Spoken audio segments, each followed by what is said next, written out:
Hey YouTube, JGreen302. So, I guess this will be miscellaneous 19 or 20.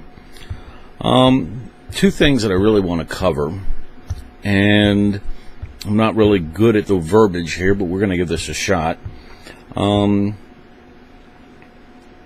bad times, where rule of law is no longer in play, where you cannot count on your local sheriff or your local police department or the state to be there to deal with things.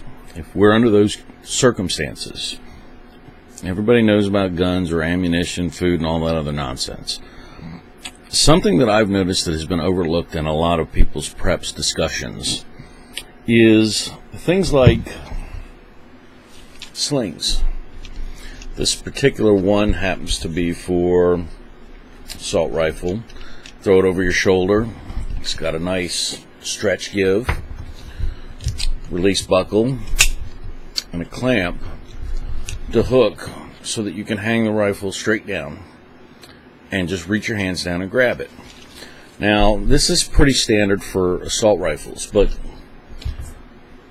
every long gun, every hunting rifle, 30-30, Remington 700, your shotgun, every single weapon, at least in the long gun format, should have a form of a sling, something that you can throw over your shoulder.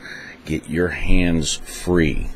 You might be walking, you might be carrying stuff, you might be supporting folks that are going and getting water, but you can carry jugs, and that's an extra 10 gallons of water. But if there's a problem, you do this, and your gun's right there. If you're holding your gun like this all the time, your hands aren't free, there's going to be a lot of downtime. You need to have your weapon with you. You also need to have your personal sidearm with you. Options like a shoulder rig, where you can put it here and it carries some extra, keeps your hands free. Now, they make the standard holsters, they make the concealed holsters, which are nice, but concealed holsters in the winter ain't going to work. Outside holsters in a big jacket ain't going to work. Some form of leg holstering system, something that keeps it on the outside, something that keeps it secure, something that keeps it regular. If you need a reference, Walking Dead. Watch how Rick Grimes keeps his gun. Matter of fact, watch how these guys move with their weapons. They all have a way. I was fascinated. How does the dude with the crossbow just throw it over his back and pull it straight out? I don't know that they make a rig like that. I don't know how they did it, but it got me thinking. If that dude has a crossbow ready at that quick, then I started noticing everybody else. Their weapons were always immediately available. And then I started thinking about winter, and I started thinking about the long guns, and I realized that I've been trying to solve this for my guns. Now, some are simple. The shotgun isn't really equipped, and you have to pick up certain things. The shoulder rig is nice, but it's not the proper solution. And you can start to see, because you're going to live with these weapons full time. When you go to the range, you gear up, you go do your thing, you ungear, and you're done. A lot of people don't think about living with a firearm 24/7, about functioning. But if you've ever had a 1-year-old and tried to go and work in the kitchen, holding a 1-year-old and trying to get anything done with one hand, you can imagine what I'm talking about. You need to have both hands free. Your weapons situation needs to be one that you can, no matter what, you're with your weapon hands free. If you fall asleep, you ought to be able to have one with you. If you're, whatever you're doing, just think about what I'm telling you. Nobody talks about that.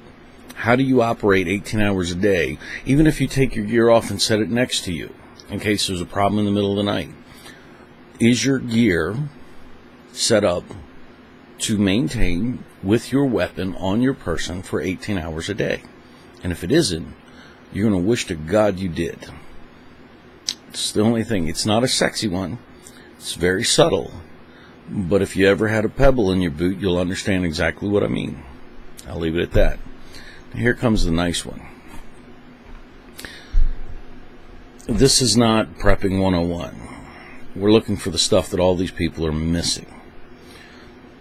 Most of you, if you haven't read 1 Second After, probably should, but for those that do, I want to draw your attention to first 100, 150 pages, somewhere in that period. They talk about having to bury the dead, and they used a golf course, and they used a backhoe. These people weren't like on Walking Dead with shovels sitting there digging graves.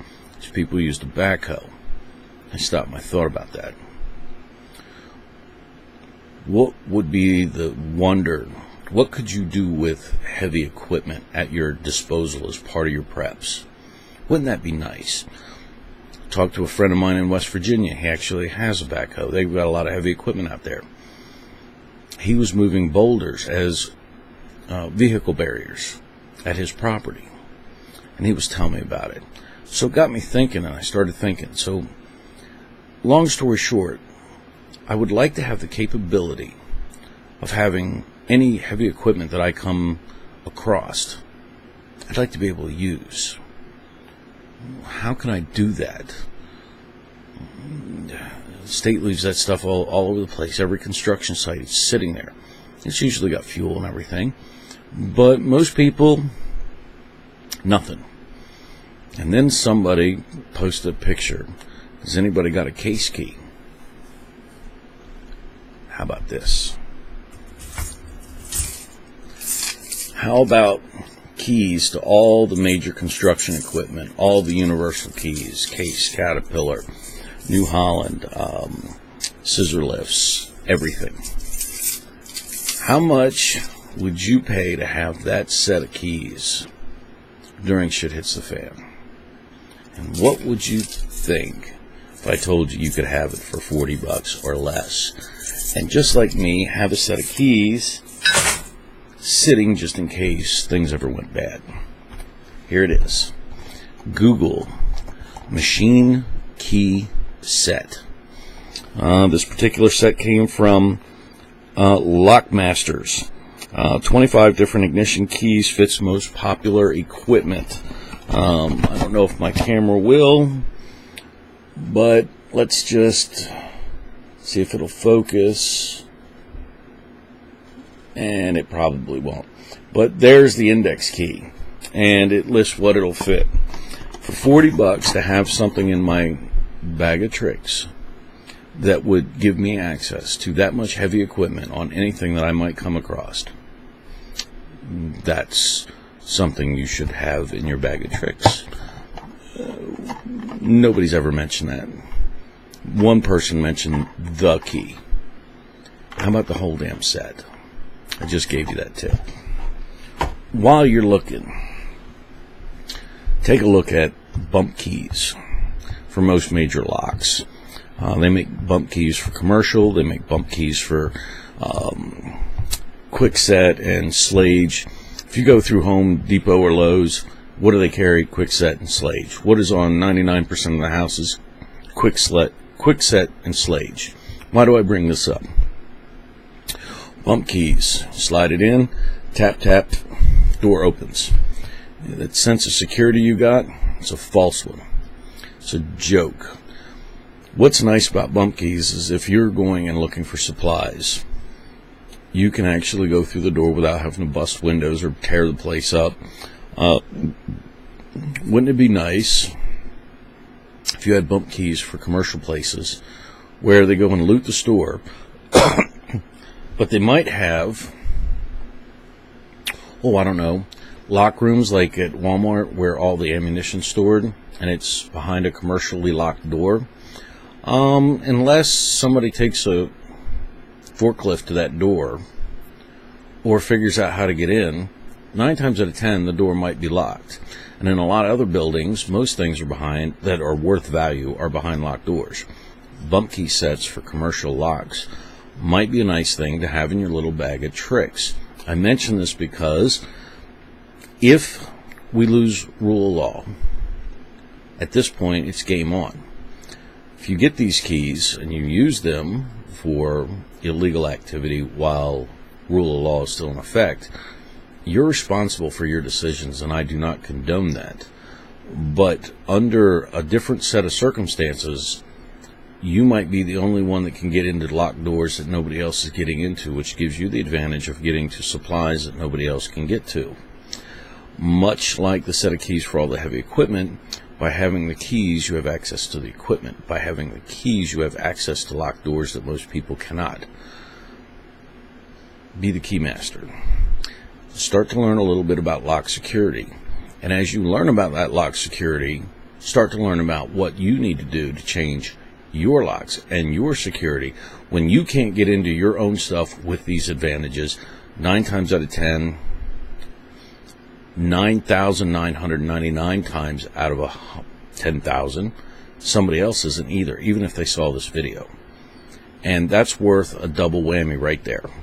That's what I thought I would bring to everybody's attention, is having that little bit of security bypass capability and learning how to make yourself a little bit more secure. And that was the reason I really wanted to fire up this video. I hope this has been quite interesting. Thanks for listening, and as always, talk to you soon.